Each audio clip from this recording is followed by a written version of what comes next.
Oh, there we go. Hey, everybody out there in whatever the hell it is land. This is the Noise Brigade. We're back once again. It's going to be me, it's going to be Tom, and it's going to be our special guest, Richie. How's everybody doing tonight? Rich, you want to say hello to the millions and millions of fans we have? Yeah, hi, I'm Rich. How are you? Well, we're good. Bob, you guys grew up together, but Rich, I've known you for a long time now, and we've done some video game episodes, and Bob had this idea to kind of do this bucket list video game systems and games and stuff that we really wanted to own when we were kids, but we found out that you just owned all this stuff at one point or another in your life. Mostly not as a kid. One or two of them. I was a little spoiled, but I mean there was a reason for that. But yeah, it makes great sense to have you on though. So I'm thrilled to have you here, and I think this is gonna be a great conversation. So thank you. Yeah, it's just gonna make me really jealous is all, but it's all good. So we're gonna discuss some stuff that we always wanted, or some stuff in my case, really, some stuff that I had or that we had and got rid of, and we wish we didn't. So without any further ado, I guess we'll kick this off. Who wants to go first? Bob, why don't you just run this off on our note sheet? We'll try to our run sheet, because we're professionals. Yes, professionals. That's what we are. We're very good professionals. So why don't you kick us off? What was the first thing that, whenever you started thinking about this concept, and granted, let's do a little preface. We did a Sega episode last time, and so some of this content may cross over, but I think that was really the thing that kicked this off. I was like, oh, hey, wait a minute. What about these things that we really wanted but we never had? Right. So what was the first thing that you wrote down that said, hey? First thing that really popped in my head is the same thing that always pops in my head whenever I think about what I should get next. And it's a TurboGrafx 16. So, dude, I've always wanted one. I almost pulled the trigger on one not too long ago. I almost got the TurboGrafx Mini when that released. It's a cool system. It's always been one that I've kind of had my eye on, and eventually I'm going to own. It's just the games are so friggin' expensive. So I'm definitely going to have to snag an EverDrive if I do grab one. Now, Rich, I remember you had one for a brief time when we were younger. Yes. But you've got some experience with the TurboGrafx 16. Yeah, we what I was saying earlier is one of the reasons why I had some of these things growing up.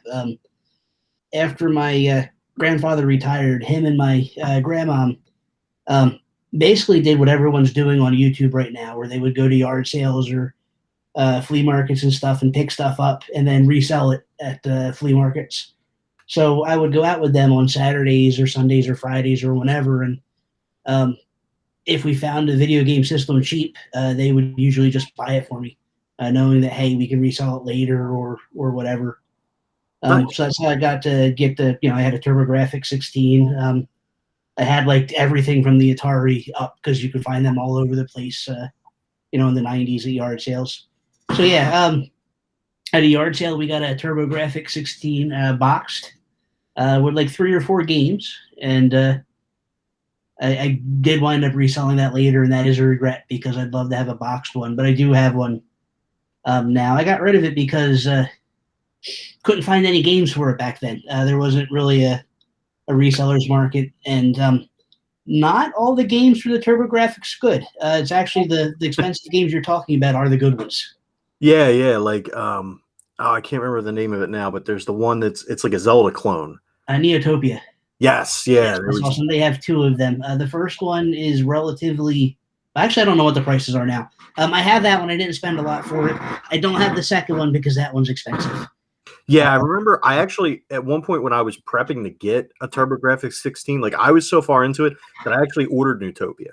And I had it, and I held on to it for a little bit, and then I was like, you know what? I started going through. I actually I have on my desktop an Excel sheet with every single game for every system that I want and what the prices were at the time.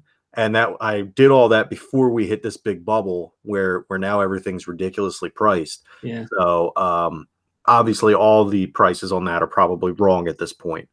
But yeah, I actually had bought Neutopia. So I've owned a TurboGrafx 16 game. I've yet to own a TurboGrafx 16. Yeah, I never knew anyone who had one growing up as a kid. I know a few people who have one now. It's yeah, the games are most of the big games. A lot of shooters, like space shooters, shmups, whatever we want to call them. Splatterhouse is the other big one. It's like the only port of the Splatterhouse arcade game. They had some sequels for the Genesis, but yeah. There was a portable TurboGrafx machine, though, wasn't there? Turbo Express. Am I mistaken in saying that? That's what it was called. Okay, cool. So that's one of the things I had a vague recollection of that, growing up as a kid, because I was like you. I didn't know anyone that had one either, TurboGrafx 16 or the portable Turbo Express. And I was kind of one of those things that I thought about over time, but never really was, I'm not like, big collector either. So it wasn't one of those things that I sought out. However, I thought it was very cool, like, especially just what it was. So now, Rich, based on the note sheet here, you have one of these things? I do. I got lucky, and I guess right out of college, I was living in the by myself in an apartment at the time. I found a lot on, I think it was eBay, and I want to say it was $200 for the Turbo Express in box, the Turbo Express TV tuner, and a pile of games. Oh, wow. And Cool. at the time, I could barely afford that, but I knew that it was a deal, so I grabbed it anyway. I think one of the reasons why it was cheap is kind of like the Game Gear. There's a lot of known issues with the Turbo Express, and one of them is the sound doesn't work on a lot of them. What happens is just like with the Game Gear, the capacitors go. And I knew how to fix that. So I bought it, I fixed it myself, and I think I played with it twice, and it kind of just sits in its box inside of a shelf in my basement right now. So good.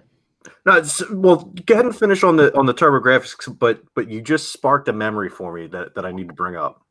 I was going to say, it's cool. It came out before the Nomad, so I want to say it's the first portable that played the same games as the console, and that's what's cool about it.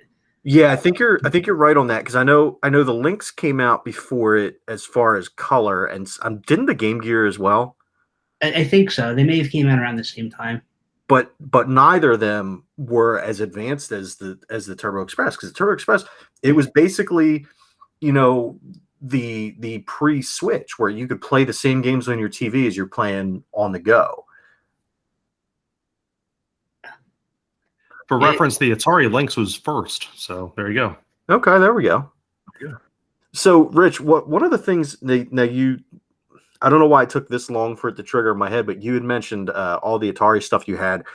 I remember being up there before I moved when you're in that apartment in Collingswood, and you had the Atari wireless controllers, which I didn't know were a thing until like right around that time, and you had Custer's Revenge. I did. That's when I started collecting again. Like, I got out of it for a long time, and I even stopped. Like, I guess around the PS2, I stopped even playing console games. I didn't pick up an Xbox 360 until BioShock came out, and I really wanted to play that.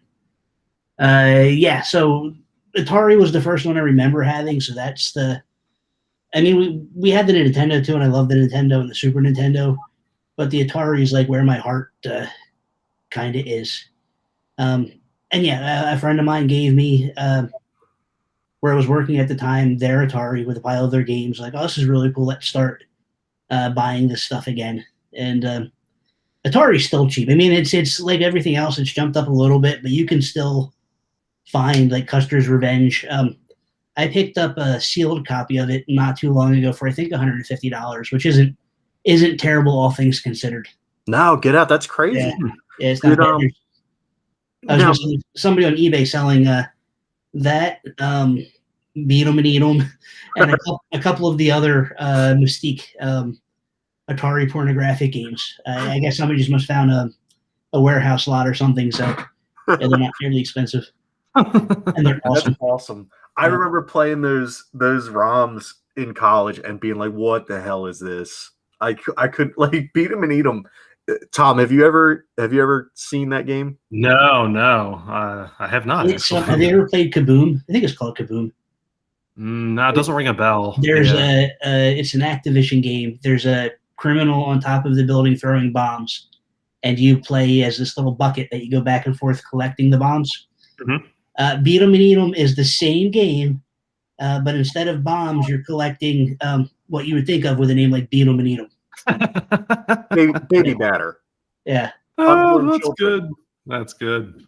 And these games were sold behind counters at, I think I was 5 at the time, so I wouldn't know for sure, but I think the story is they were only sold behind counters at pornographic bookstores and stuff like that. So you had to like seek them out. So they're kind of rare, but like I said, not rare enough that they're super expensive. Right. Yeah. There was still enough of a market for it to where there was enough produced and there's enough out there. That makes sense. That's interesting though. That's one of the, it's funny. It's one of the topics that we haven't touched on.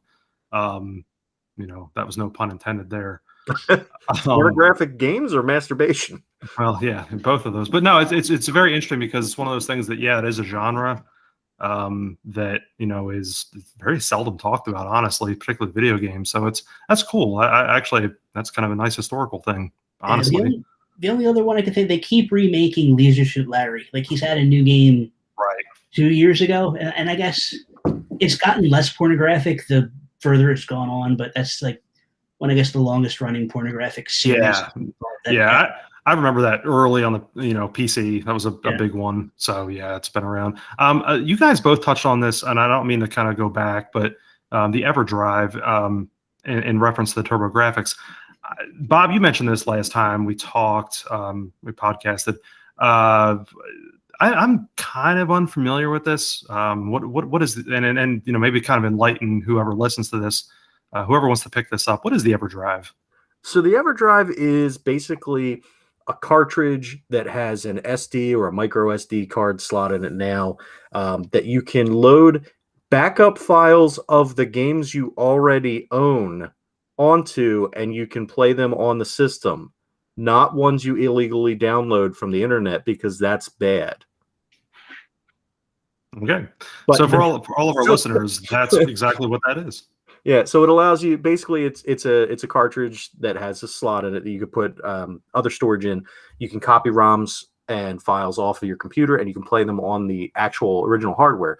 So like what it's cool is if you have, say you're somebody that has that does homebrew, you can load homebrew games on it and you can play them on your system. Some of these companies now, there's actually companies that are coming out with games still. There's a couple companies that I actually just saw 4 games got released for the Atari Lynx, and they're releasing them as ROMs as well, so that you can buy the ROM rather than the cartridge. Same thing. There's some NES games. There's some Dreamcast games that have still been released. The retro community is really thriving right now as far as new games and stuff. So there's all different uses you can use it for. The legal uses are ROMs that you buy or games that you already own that you back up. And obviously there's the illegal side where you can go to ROM sites or download ROMs and put them on there and play. Cool. Okay. No, it's fair. And I think that's a good, valid point you mentioned about the kind of the homebrew community and especially for some of these vintage things that we've been talking about over the last couple of episodes, where it's really perked up. And I think a lot of it can be, kind of accustomed to what everything else is going. It's very digital. So, maybe, there's still, people out there that like their, records, right? But there's also a whole nother sect audience there that's like, you know what, if I can grab a digital copy of something and put it on something, that's cool. Very cool. Yeah, Rich, you've got some EverDrives, right? I do. I have the Nintendo EverDrive and the TurboGrafx and the Game Boy Advanced one. EverDrive itself is a brand name, but there's other things like the EverDrive, pretty much for every console or even old computers. They also have optical disc emulators for the Saturn and Dreamcast, so you can rip out the CD drive, pop in this thing that just takes an SD card, and it thinks you're using a CD. Yeah, Tom and I were actually talking about that last episode, because I bought a Dreamcast for $50 with the intention of throwing an optical drive emulator in there, until I saw all the extra stuff you have to do, and I'm not so good at soldering and stuff, so I'm not too keen on putting a fan and all that stuff in. So I might end up just doing just doing some boot disk action and a side loader. But I don't know, man. It all looks. I really want to do an optical drive emulator. It does. I'd like to put one in my GameCube so I can start playing those GameCube games that are way too expensive. Yeah, and honestly, man, that's another thing too. Obviously, we don't want to advocate piracy, but some of these games, the only way we're playing them is if it's through emulation or something like that. Because as much as I love, a game that we'll get to on this list, Cubivore, I'm not going to be able to pay $300 just for the disc. I can't. Unless I win the lottery, I'm not dropping that kind of money for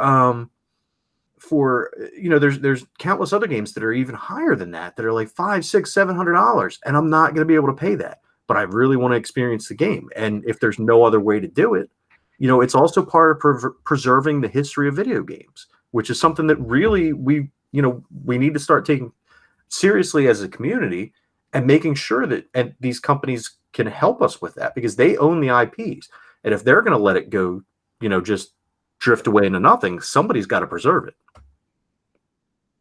We just went really deep there, Bob. Yeah. All right. Let's kind of we'll get back on track here with these things. And the next system, Bobby, you had on the run sheet here was one that I was familiar with based on more of the software, Neo Geo. I never had one. I didn't know anyone that had one. But Bob, you want to kind of chime us in? Rich, I know you've got some things on the Neo Geo. Well, yeah, this is one that, speaking of too expensive, this thing was expensive when it came out, let alone now, and the games are ridiculous now. But this was a system that most people that I know, their experiences came through playing the Neo Geo cabinets in arcades. They had the similar to the Nintendo Play 10s, they had the Neo Geo arcade cabinet, and you could select different games. Now, in those cabinets, I'm most familiar with Baseball Stars, with Super Baseball 2020, and with Samurai Showdown, the Samurai Showdown series. And also, there was like World Heroes and Final Fight and all the fighting games, because Neo Geo was awesome for fighting games, and the Metal Slug series. But it's such a cool system, and it was so advanced for its time, and I've wanted one, but there was never been a period in my life when I've been willing to drop what it was necessary, at least for the ones I saw. I never got any real good deals on them. Now, that is, that's been my experience with it. But Rich, you've had a little bit better experience with it. Well, the first time I ever saw one was at a yard sale as a kid on Kings Highway. I don't know. I remember the kids were in a couple of grades older than us. They did go to school with us. I don't remember their names, but it was way too expensive at the yard sale. Like you said, when the games came out, they were $200 a piece, new. And that's because they were the same games you were playing in the arcade. Again, after I started collecting games again, a local retro game store in Blackwood, New Jersey, got in both a Neo Geo AES, that's the home version, and a Neo Geo CD at the same time. And I could only afford one of them, and I knew I wanted to get it, and I should have went with the Turbo or the Neo Geo CD because there's no copy protection on that, and you can burn games if you're so inclined to pirate them. But I did buy the AES because, wow, this is cool. I can have an AES. And it came with Samurai Showdown, which is an awesome fighting game. And the problem I'm having now is I have this awesome Neo Geo AES, but if I want games for it, I got to spend $500, $1,000. The Metal Slug games, like you were talking about, they go for a couple grand a piece, and there's like 6 of them. Wow. There are EverDrive like things for the for the Neo Geo, but that's $600 by itself for something you can put an SD card into. They make multi-carts for the MVS, that's the arcade one. And the thing, I guess since the AES came out, there's been converters where you can put by default, they're not compatible. So you can't take an arcade cartridge and put it in the home system. They changed some pinouts on the boards inside of it. So even back then, people made converters because it was cheaper to buy the MVS carts. So that's one way to go. But I own a couple of Japanese cartridges because by default the Japanese games are for some reason cheaper than the North American games. But again, it's because they were $200 when they came out. They're hard to find now. They're expensive now, and usually when you find them, they're at a game store where they know what they have and they're priced like eBay prices. So it's really, really hard to collect for. That's crazy, and it makes a lot of sense. I mean, you know, if it was that pricey then, it is now, and you know, tenfold almost, like you said, on some of those games. But I know Bob and I have always talked about and played a lot of this through the years, Baseball Stars and Super Baseball 2020, and some of these other games that we've referenced. Bob, I know you and I have several times on here, but I will be dead honest on this one. I remember when that came out and was like, there is no way I can convince my parents to get me this thing. I want to say, I could be wrong, but I want to say the system when it came out was $600 by itself. I think you're right. It was either at the low, it was $499. It had to be. I think you're dead on. I think it was a $599 system, and crazy, absolutely crazy. And what's funny is, you know, as much as expensive as everything is with it and everything, the definitive edition of Baseball Stars actually came out on the NES. Yeah, no, you're not wrong. We know that was the one where you could do all the customization, everything. Like the one for Neo Geo, well, you know, because it was the arcade game that you were playing at home, it was straight up an arcade game. It was the teams are the teams. There's no messing around with it. And I'd say 9 times out of 10, if you talk to somebody who's played both, they prefer the NES one. Oh yeah. And that's just my takeaway from it. But go ahead, Bob. As I know that this was another one. They had a portable. What they have here? So they had the Neo Geo Pocket, which was a black and white non-backlit screen, basically supposed to be a competitor to the Game Boy by SNK, the same company that made the Neo Geo. And so it had a lot of the same games. It had, Baseball Stars, it had your fighting games, your World Heroes, Final Fight, all that stuff, but in like 8-bit form. And then they released the Neo Geo Pocket Color, which was supposed to compete with the Game Boy Color, obviously. And it was a really cool little system, and it ran on cartridges. It was a landscape formatted system, so kind of like the Game Gear and the original Game Boy Advance, but it was a color screen. The one thing I don't remember is if it had a backlit screen or if it was just a normal screen like the original Game Boy Advance had. It didn't have the backlit screen, so it would run forever off of 2 AA batteries. Nice. Yeah. So I had gotten one on eBay in the early 2000s, and it came with like 6 games. And if I remember correctly, it was only like $30 or $40.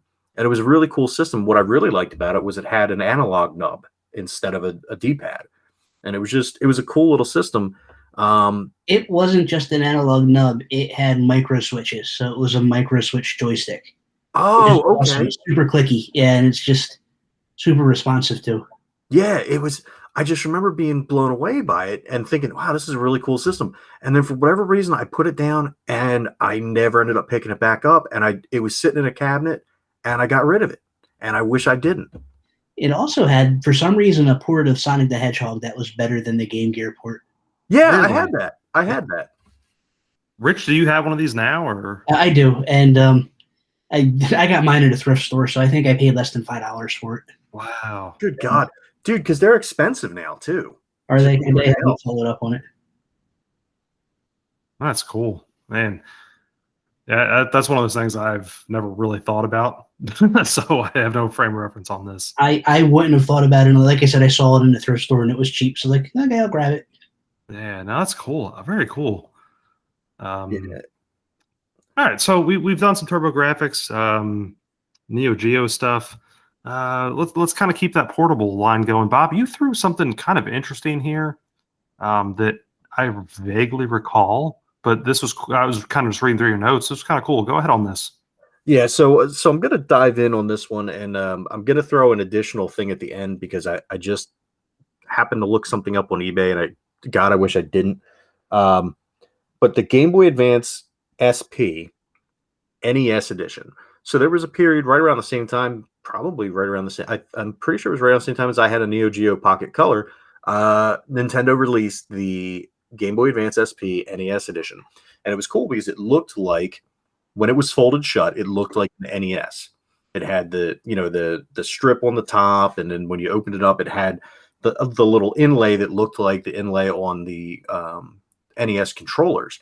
And around the same time, they released a stack of games as the NES Classics line, and it was like Super Mario Brothers, Excite Bike, Legend of Zelda 2, Donkey Kong, Ice Climbers, I think the original Bomberman, Balloon Fight, Metroid. Yeah, there was a ton of them. And I had it, and I had most of the Classics games, and I got rid of them. And God, I wish I didn't, because not only because the system was cool looking, but it's worth a pretty penny now. And just like throwing at the same time, I had Shining Force for the Game Boy Advance, which we've talked about Shining Force a lot. That one's going for about $70 online now. I had the Famicom edition Game Boy Micro, which is ridiculously hard to find now.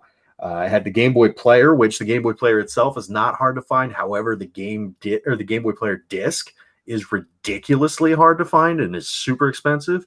Luckily, they came out with a it goes in the memory card slot with an SD card, and it's kind of like a bootloader for that. And then the one that I just looked at, and I'm kicking myself every day when I look at it, is the Hylian Shield. I can't remember how to say it, but basically Link's Shield from the Legend of Zelda.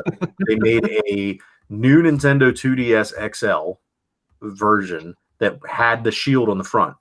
And I had it, and for a while I kept it in box in my closet. I'm like, this is going to be worth something. I'm going to hold on to it. I'm not going to mess with it. And then Peyton lost his 3DS. Or his 2DS. So I gave him my 2DS.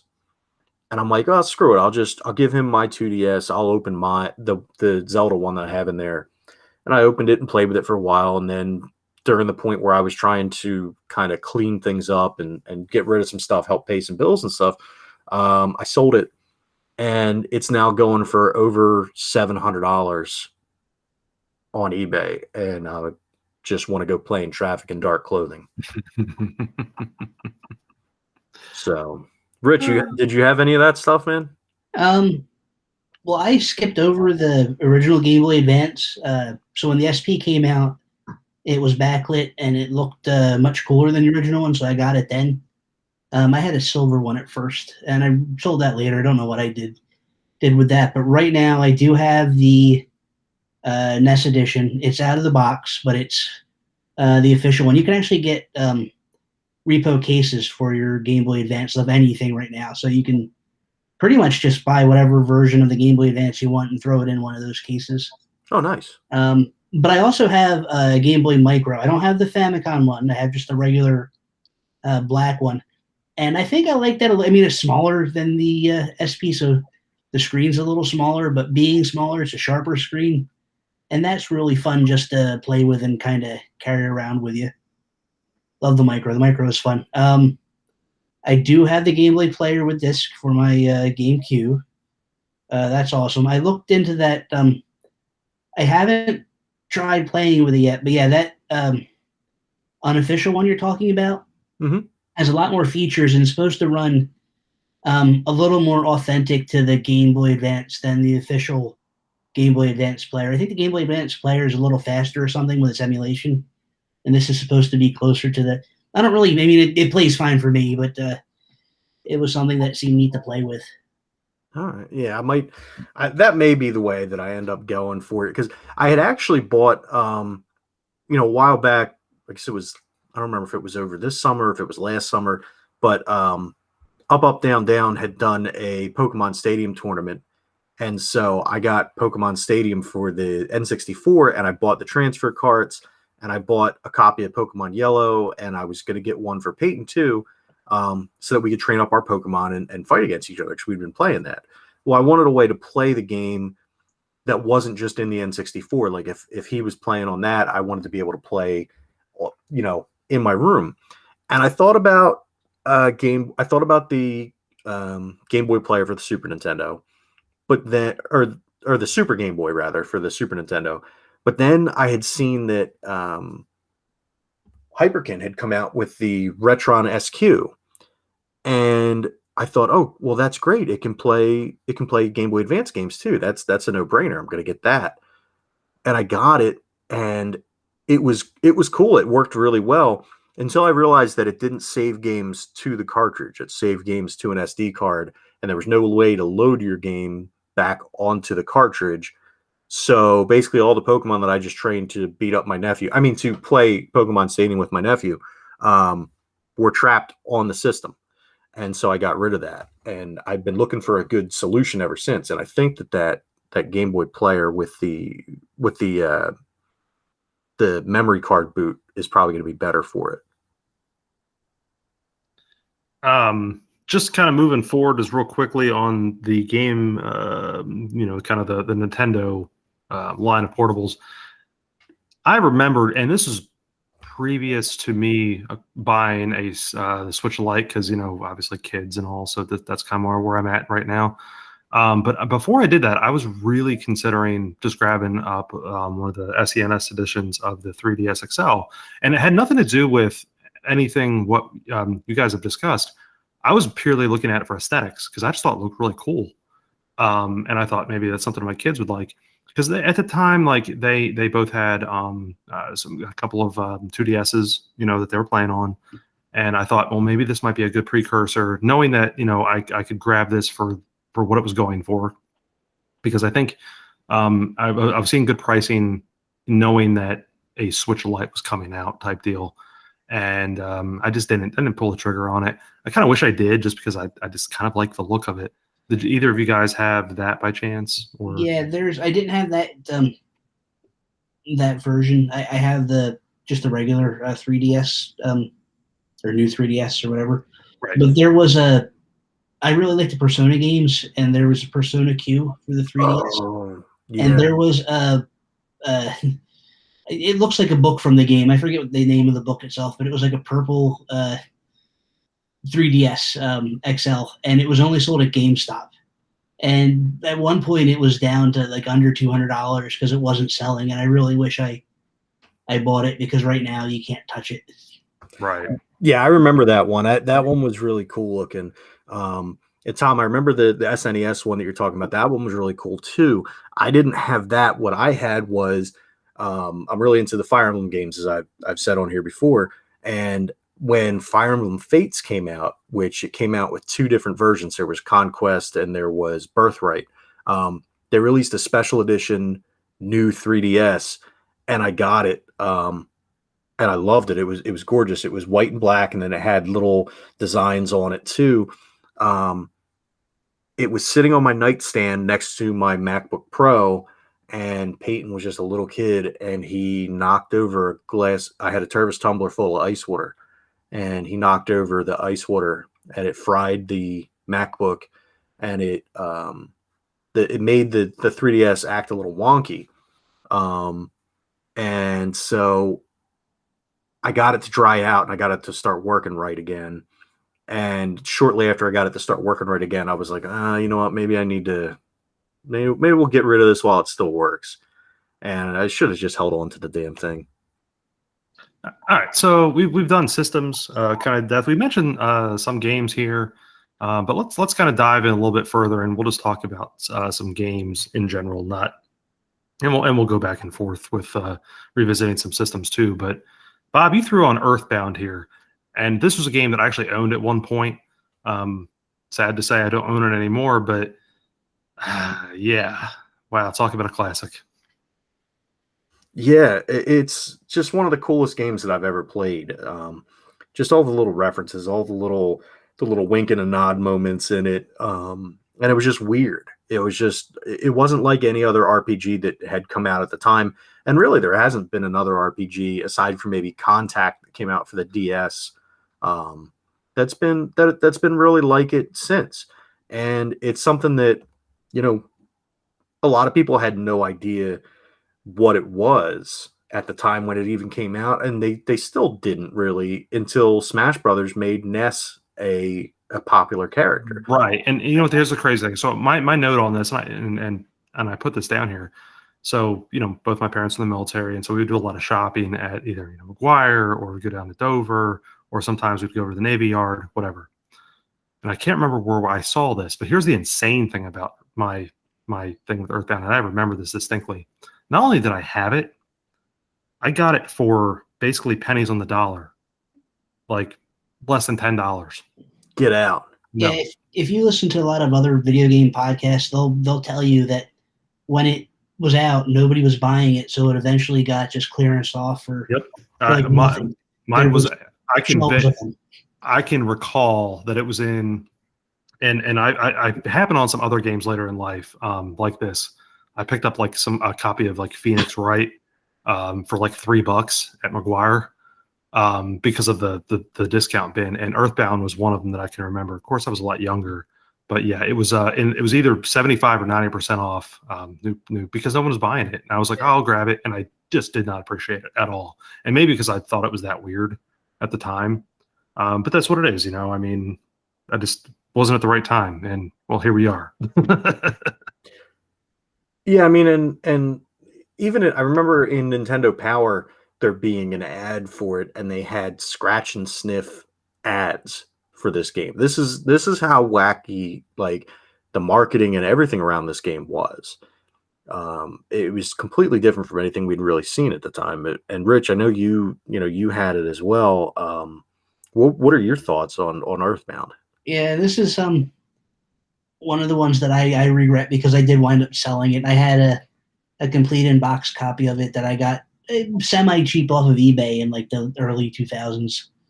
And I played it. I really did. It's a fantastic game. I mean, you can't really argue that. But I played it. It's just sitting there. I wanted a NAS at the time, something just a computer thing. So let's sell this. And yeah, I'm a little bummed. I did wind up getting it again in like a lot of other games at a yard sale. So I do have a loose copy, but that's one of the things that just looks cool on the box art's awesome. It's the Star Guard. I forget the name of the character, but it's just this big guardian type character on the front of it in an oversized box, because it came with this cool manual that was also a strategy guide that was written like a travel guide for the lands in the game.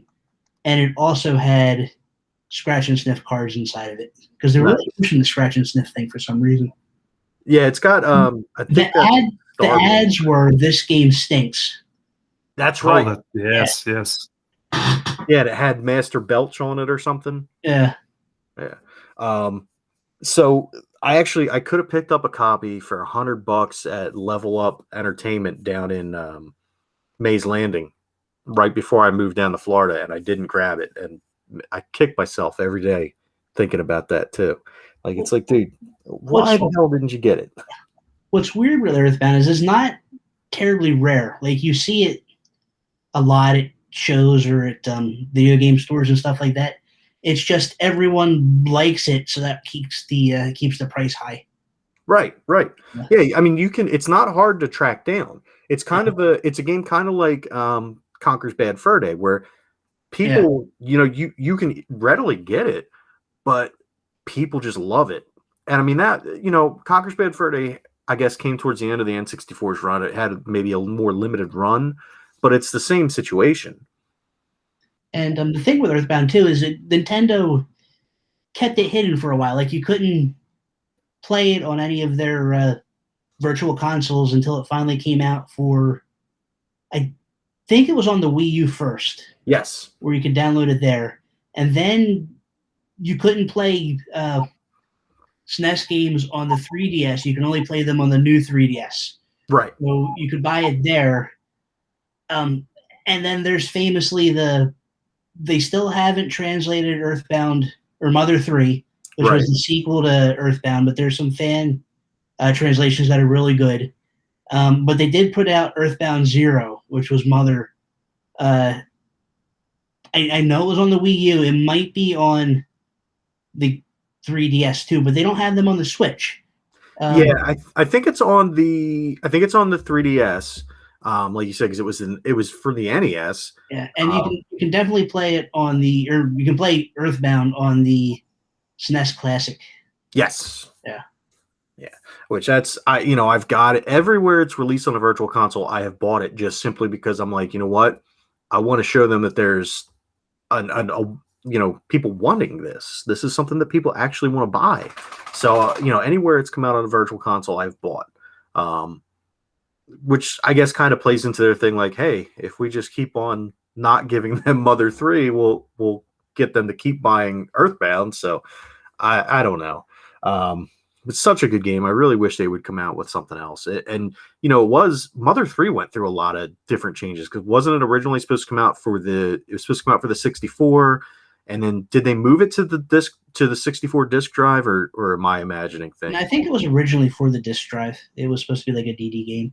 All right, and then it went to N64, and then it ended up eventually on Game Boy Advance. Yeah, that's where I got the fan translated cartridge. Nice. Where All right, so Earthbound. Let's move on to another one. This one, Bob and you and I've talked about this a little bit before, but Cubivore. Yes. So let's do a little bit on this one. So Cubivore, super weird game. In the same vein, not the same kind of game as Earthbound, but it's a super quirky game, and it's basically about evolution. And you're this little creature, and you're a cube, and all of the creatures in your little area are made up of cubes and panels and squares and stuff. And it's actually kind of dark in a way, even though it's like presented in this rainbow flowery kind of deal. But the whole goal is, for each level, you go through, you attack other cubes, and you steal parts off of them, and you kill them, and then you evolve. And you get to pick what kind of evolutions you get. Different colors give you different powers and stuff like that. Super weird game. Like I said before, I saw it in EB Games in the Deptford Mall. I almost bought it. I bought Super Monkey Ball instead. And recently I sold the disc. Well, not recently, maybe like 2 years ago, I sold the disc, which I should have just held on to, because I sold it, I think, for $100, and it's going now for $300 for just a disc, $350. And if you have a complete in-box copy, it's damn close to $1,000. Yeah, Rich, you were before we started recording, you were mentioning a little bit on Cubivore. Do you got anything on this one? Yeah, just that I only know of it because it's a rare. It's also one of those rare in quote games where it's stupid expensive but fun at the same time. Like it's almost it's worth playing, but you can't because you have to spend $1,000 if you want to play it. Kind of games. Right. I've only ever seen it in the wild once, and I didn't pick it up because I didn't know much about it at the time. Yeah, it's a fun game. It's something that, like, if I was stressed out, I'd put it on and I'd play it, and I would just kind of relax and just veg out and play it.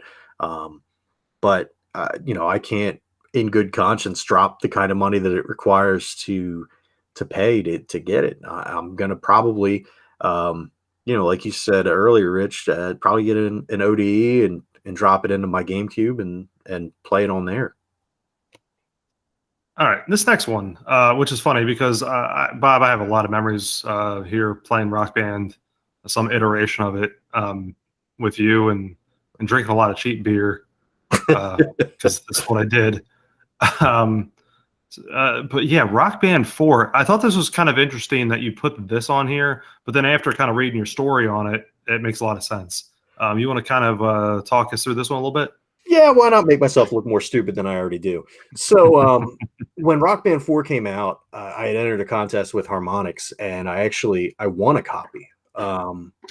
And so I got a free copy, and meanwhile I had pre-ordered it because I didn't think I was going to win. And so I bought it. I won a copy, and then I ended up getting rid of both of them because I was moving. And so I sold it. I gave the one away as a Christmas gift.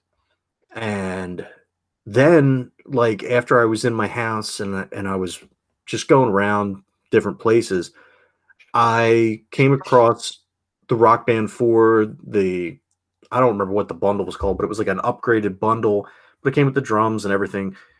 And it was on clearance at GameStop, and I picked it up, and I picked up an extra guitar, and it was like you guys were saying with Earthbound and everything, it was like pennies on the dollar. I'm pretty sure I paid like $50 for the the whole set with the drums, and then it was Rock Band 4 Rivals, and I paid like $20 for the guitar, and I had it, and it was cool, and I liked it, and I liked playing it, but it was just a pain to like keep.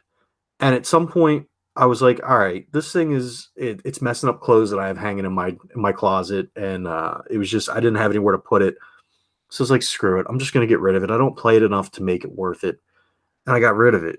And yeah, man, it was pretty stupid because now the guitars themselves are or at least last time I looked were around $200 themselves.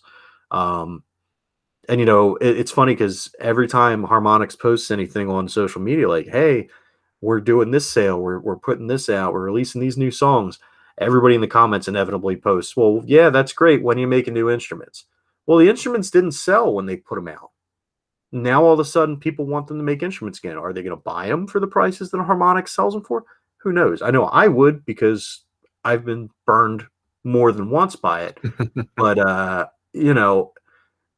it would be cool. It's such a fun game, and it's such a fun genre. And unfortunately, places like GameStop and other places that take trade-ins, we're getting inundated with plastic instruments because everybody likes it for a month, and then eventually gets tired of it and gets rid of everything, or things break and they trade it in. This is one of those ones I could probably put a down payment on a condo if I still had all of the Rock Band sets that I got rid of. All right. Well, let's kind of quickly move on through some of these next things, because we did a whole Sega episode, so we won't hit on these too much. Just more like some kind of nuanced things. We talked about the Sega Master System last time a little bit, but did you have any kind of additional notes that you wanted to hit? And Rich, feel free to chime in on anything on this one. Yeah, I didn't have this as a kid or know anybody that had it. This is one of the ones that I picked up much later in life. The games are okay, but I did get the 3D glasses, the shutter glasses with it, and they're awesome. They're really cool. It's they have like the best one I played with it is the 3D Missile Command. It's you're just what's the is it just called Missile Command, the arcade game? The one where the missiles are coming down out of the sky and you have to defend the city? Yeah, it's a 3D version of that, and it's awesome because not only is it a 3D game, but you play it with the phaser, the light gun. Nice. So you're shooting down the missiles in 3D, which is awesome. Oh, that's pretty cool. Cool. And I'm trying to think. They have Rastan. It was an arcade game, a brawler. The Master System version of that is awesome. What's cool is a lot of the Master System games are just the same hard. Well, they're Japan, so they have extra sound chips inside of them, and you can get a converter for the Genesis that'll let you play the Master System games with the extra sound channels. Huh. So games like Rastan and a couple other ones just sound so much better. I think it has like 4 more channels of audio. Oh, no kidding. And it's cool. Yeah. That's funny. Bob, you and I talked about that with the Sega episode last time about how I thought the Genesis sound was much better than like the Nintendo stuff for certain things. I went really kind of into NBA Jam, but so that's kind of interesting to hear again about Sega being kind of the forefront of that. What's cool about the sound? First of all, you're wrong. The Super Nintendo had much better sound than the Genesis. I was only talking about the NBA Jam one. Okay, but the Genesis was backwards compatible with the Sega Master System because the sound chip in the Genesis is the CPU that was used in the Master System. Ah, okay, cool. So you're literally just the power-based converter, and the new ones are literally just pass-throughs for the cartridges. Okay, cool. Because everything's already inside of it, so it's was easy to do the backward stuff. Awesome. I really like the what you said about the 3D glasses. That's really neat. I've never heard that, so that's cool. So now, were they? Do you have to have a tube TV or a CRT TV for that, or can you use it with the new TVs? I have all my stuff connected to CRT TV, so I'm not 100% sure. I'm thinking you'd probably have to have a tube TV for the same reason. You need them for light guns because I think it's based on the cycle of the TV, the refresh rate. That makes sense. But you also have to have and I think they all have this except for maybe the last model of the power system. It plugs into the Master Systems had the cartridge slot, and then they had a little card slot on the front that looks exactly like the Hue cards for the TurboGrafx. Right. And the way the glasses work is you actually plug them into the little Hue card slot, and you plug the games into the game slot. Okay. All right. That makes sense. That's cool. Yeah, that was one we had talked about that. Like Tom said on the Sega episode we just did. I talked about the Master System and how cool it was with being able to have the Hue card slot and the cartridge slot, and then how the technology was basically the same for the Game Gear, and that's why they were able to port so many games so quickly, because they had this back library. It was just a matter of putting it on, throwing it on the Game Gear cartridge. Yeah. And then we talked about for the Game Gear itself having the Master Gear converter, just like the Genesis had the Power Base converter, and they allowed each system to play the Master System games. So it was pretty cool. That system is one that I've always liked. Never had, just like you, and never knew anybody really as a kid that had it, but I did bump into it at one point. I don't remember whose house it was, but I was at somebody's house and they had Tommy Lasorda baseball, and I remember playing it on there, and it was pretty cool. You just mentioned this with the Game Gear. Moving on to that, you had mentioned the Game Gear TV tuner here in our notes, and this is one of those things I really wanted, but I already had like a small handheld portable, the antenna goes out like 10 feet TV. So it was obviously one of those things that I really wanted, but I kind of already had in a way. So this is kind of cool. Rich, I know you threw a note on here about this. You said you had a Turbo Express, one of these things? Yeah, it's literally the same thing. It's just a plug-in TV tuner. Unfortunately, I got it after the digital switchover, so I wasn't able to ever use it. Okay. But yeah, it's same idea. Cool. Yeah, and it was always fascinating to me because these little things like the TV tuners I always thought the Game Boy printer, those like little things that very kind of quirky items, but we're kind of neat in the same way. So it was like you're bringing more things, add-ons, if you will, to these things that thinking about it now, it sounds kind of funny, but back then it was really cool. Yeah, absolutely. I mean, to have a little printer you could hook up to your, like with the Game Boy camera and then the Game Boy printer, whoever thought that playing a Game Boy you'd be able to do that stuff? Ryan had one. He had a Game Boy Pocket and a Game Boy camera and the printer for it, and it was just cool. I remember him taking pictures of people and printing them out and then sticking them places because it was like a sticker thing. Yeah, just these neat peripherals that, like I said, we can kind of almost laugh at now, but back then, I mean, especially when you're young, it's like, wow, this is so cool. Okay, moving on. This is kind of staying in the same Sega thing. The Nomad, Bob, you and I talked about this last week. This was one of those things that I really, really wanted because portable Genesis games. I'm there because I already had a whole library of games. Unfortunately, it's one of those things that I never got one. So it was kind of one of those things that I certainly didn't seek out later in life. But I really wanted one, so, but Bob, you had mentioned the comment last week about those things eating batteries. Yeah, I borrowed one for a train ride that I took when my family had moved down here. Ryan Morrison, who used to be my manager at Game Crazy in Woodbury Heights, who now runs the Nerd Mall at Polsky's Corner in Woodbury. There's a cheap plug for you. He let me borrow his Nomad, and I played it on the train, and it was really cool to be able to play the games. But dude, it ate so many damn batteries. It was ridiculous. Rich, you got one of these things? I do not. I wasn't a Sega kid growing up. I was a Nintendo kid. I would go over to Bob's house to play with his Genesis. So it wasn't, I bought a Genesis later on instead of a Nomad. For the same reasons. One, the screen isn't great. The screen is horrible on the Game Gear too. I have a Game Gear. Yeah. It's not and great. It's not batteries. They eat batteries like crazy.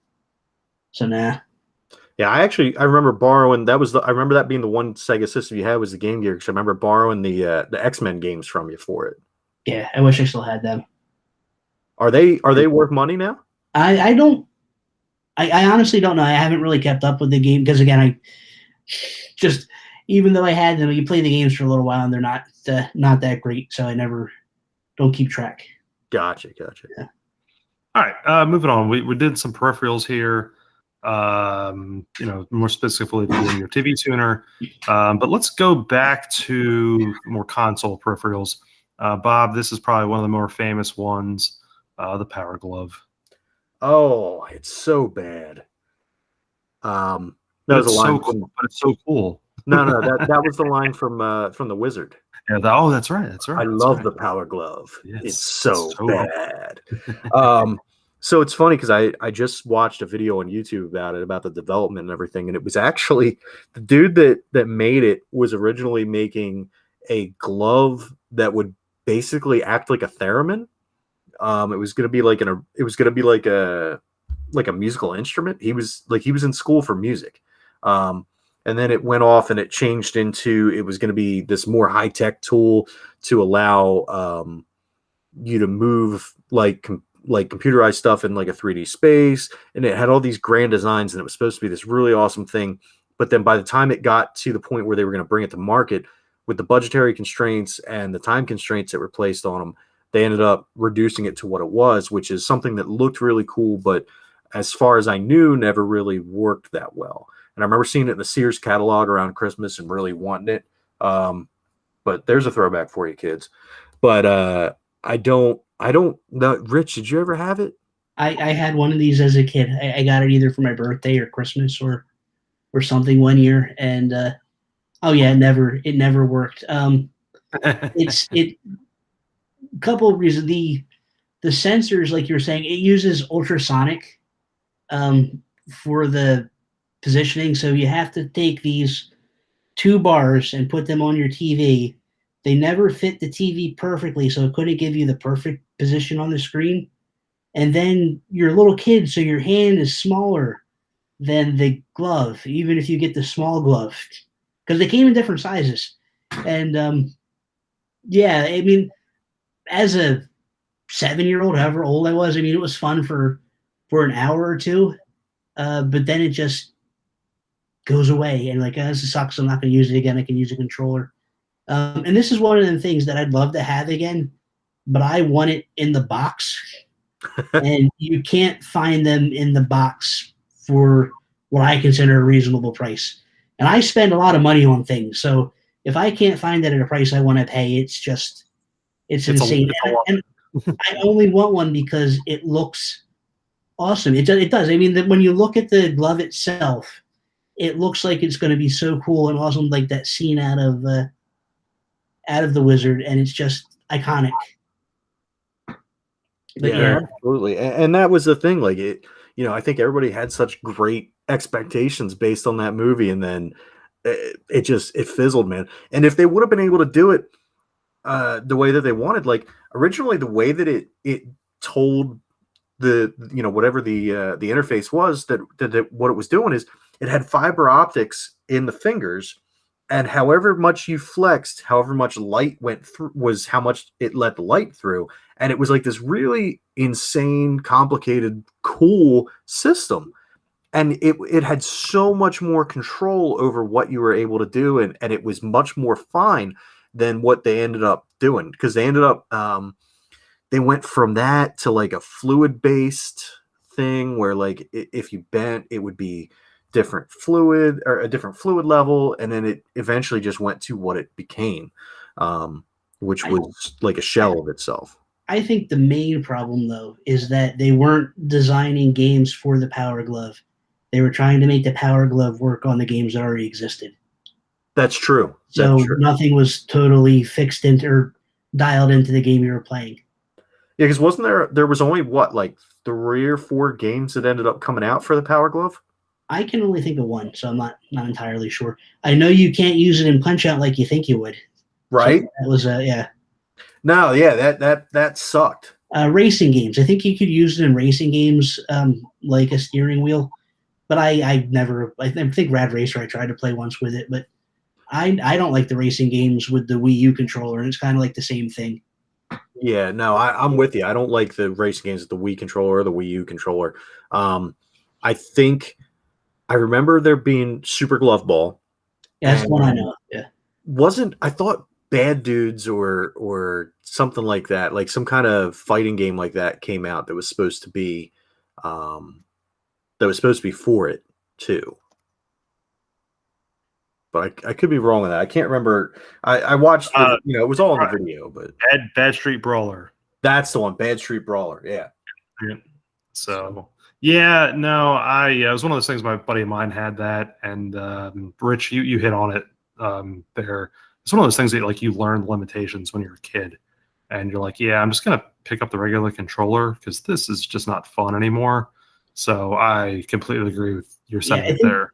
I think the Angry Video Game Nerd did it in his video, but what winds up happening is you have different codes for the games you're going to do, which kind of sets what the fingers are supposed to do or whatever. But there's also a regular Nintendo controller on the glove itself. So you wind up just taking off the glove and using the regular controller, which defeats the purpose. What's the point?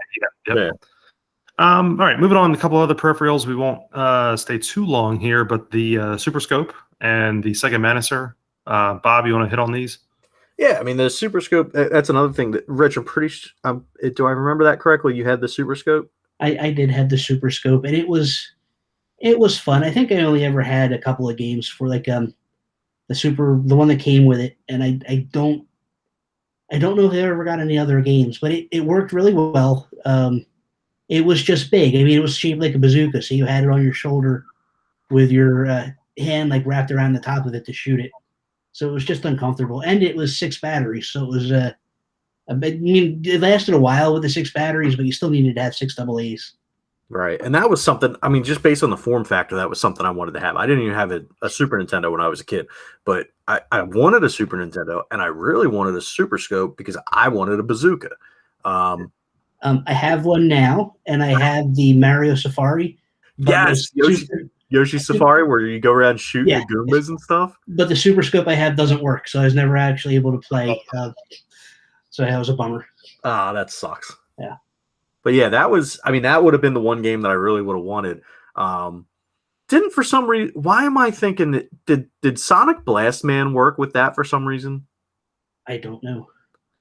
I don't remember why I'm thinking of that game and the Super Scope together. But yeah, I remember the Super Scope 6 came with it, and I don't remember the games for that. There was like Whack-A-Mole. There was a missile shooter game with that too. It was just a tech demo, so it was 6 different games, obviously. All right. The Sega, the Menacer. So we'll go to the Sega version of this thing, basically. The thing that was interesting to me, Bob, you mentioned Terminator 2, the arcade game, which I spent many, many, many hours, just mowing down enemies in that game, whether it was in the arcade or just with the controller. Man, I would have loved to have this thing, instead of a controller, just to give that extra arcade feel at home. So, what do you got on this? So, I mean, this was another one. This was super cool. It wasn't as cool as, in my eyes, as a bazooka, but it was cool because it was kind of modular. Like you could set up the sight for either your left or your right eye, depending, and it had a stock that you could take on and off. So it was just a cool little toy gun. And man, yeah, I would have loved to have it during some Terminator 2 arcade, mowing down some T-800s and stuff like that, because it was really cool. And I loved that game, and I played the heck out of it with a friggin' controller. So, obviously I would have done better. I like to think I would have done better with an actual light gun. I don't really know. I think maybe when Revolution X came out for the Genesis, which I can't imagine was a good port, I stayed away from it. I played it on the PC because I figured, it's got a CD. It probably had some of the music, which it did, which was better, but the graphics were so god awful. Anyway, I remember playing it playing Terminator 2 with a cross pad is not fun. And but I really don't know what other games would have worked with it for the Genesis, because I think the Punisher game that came out was a side scroller. I don't think it was a shooting game. It was. It was a port of an arcade game. Okay. Yeah. All right. Let's dive in a couple more systems here, and then we've got some just kind of random things that we'll hit on.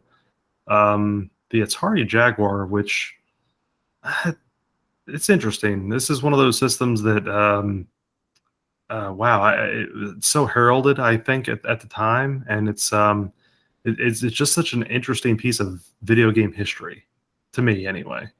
Yeah, absolutely. I mean, this was aside from the Lynx, this was the last system I remember, this was the last system that Atari made, I believe, and I remember it being billed as a 64-bit system, but for some reason I'm thinking that it really wasn't 64-bit, that it was actually 32, but through some trickery they could pretend that it was 64. Rich, you know any more on that one? I think you have it right. It's kind of the same as the TurboGrafx 16 wasn't a true 16-bit system. I think it just had access to, I think it was a 16-bit bus, and that's how they got around it, where there was more access to more memory. It had two 32-bit processors. That's how they got around it. Gotcha. Gotcha. Yeah. And it was funny because this is a system that I don't really remember the games aside from like Aliens versus Predator that I think came out for it. Or not Alien versus Predator. It was Alien. Oh yeah, that's right. And it had a weird controller.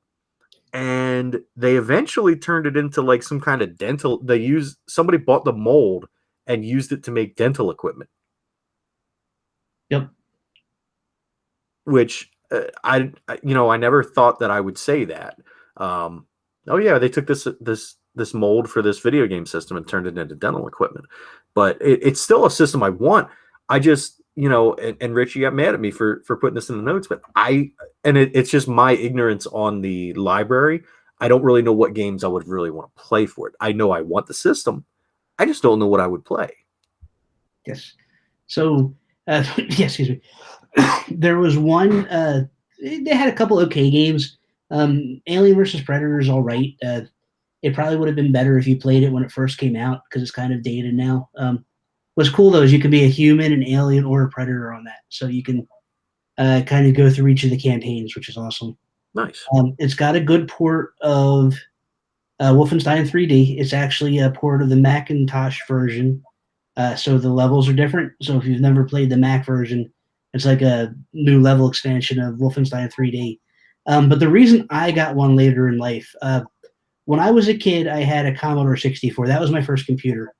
And there's this crazy, first of all, it was bigger in England. So there was this crazy British developer named Jeff Minner. All of his games are psychedelic. There's lots of just bright colors, the techno soundtracks and stuff like that. He actually, if you had an Xbox 360, he did the visualizer for that. So if you ever listen to music on that, the trippy colors in the background was a program developed by him. But Atari had him create two games for the Jaguar when it first came out. One was Defender, Defender 2000. So it was an upgrade of their arcade Defender game. That wasn't good. The sprites were too big, so it's hard to play. But the good one was Tempest 2000. Tempest is one of my more favorite arcade games. It's a tunnel shooter, so your character goes around. The first level is a circle. So you go around the outside of a circle and you're shooting into it like you're shooting down a well. So you have that, but everything's purple, wire-framed, and particles everywhere with the techno soundtrack. You can actually, when it came out, you could buy the soundtrack separate. Huh. And the soundtrack's just phenomenal. And it is a killer app. Like you, for a while, you couldn't emulate a Jaguar either. When I say a while, I mean like 5 years ago, you still couldn't emulate it well. So if you wanted to play this game, you either played that one, the hard copy on the Jaguar, or they put it out as Tempest X for the PlayStation. But they changed some things, so it's not quite as nice as the the Jaguar version. And what's cool, like I said, this guy is a nut. He programmed it so you could play with a rotary controller, because that's how the arcade game was played. But Atari never put out a rotary controller for the Jaguar. So he released schematics for you to build your own. Oh, no kidding. So kind of like the paddle controllers for the original 2600. Exactly. Yep. Yeah. That's cool. Yeah, it's he's also if you have a PS4, he has a pile of VR games that are psychedelic, but he keeps upgrading Tempest. And Atari keeps letting him do it, so it's officially licensed versions of Tempest. And the last one, I think, was Tempest 4K, came out last year for the PS4. Oh, sweet. Yeah, which is an awesome game. Yeah, that might make me put the VR helmet back on. Yeah, his VR games are cool. They're out there.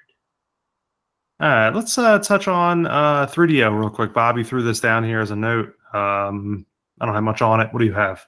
So this was another one that, like, I don't really have a whole lot of childhood experience with. I remember one of the kids I went to college with my freshman year, he had one, and I don't ever really remember playing it. I remember seeing it and just being like, oh man, a 3DO. And he's like, yeah, I use it for music.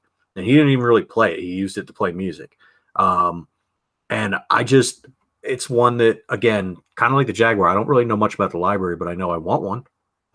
And maybe that's just me being a video game pack rat, but I know that I don't know that I want it, but I know that I want it. Yeah, no, that's fair enough. Rich, you got anything on the 3DO? You have one now? I don't have one now. I never knew anybody that had one. I had the chance to buy it a couple of times, but the library just didn't seem worth it. Kind of related to that, we don't have it on the thing, but the CDI. I had one of the consoles I picked up at a yard sale as a kid was the CDI, which was a lousy console for games. It mostly played it was FMV, full motion video games, but it was the 90s, so they were worse than the Sega CD FMV games. So I had that one for a couple of months and sold it. Then I found out that there were better games for it that I just never had. So I have the CDI again, and I upgraded the MPEG card in it so you could play better videos. And you guys probably remember this. There was a Hulk Hogan TV show where he rode in a boat that was smart, kind of like Kit. Tropic Thunder. Thunder Paradise. Yeah. They have it's basically just an episode of that they filmed that you can play interactively. Nice. So it's almost worth picking up a CDI just to play that. And then it also has the famous Zelda games that are horrible.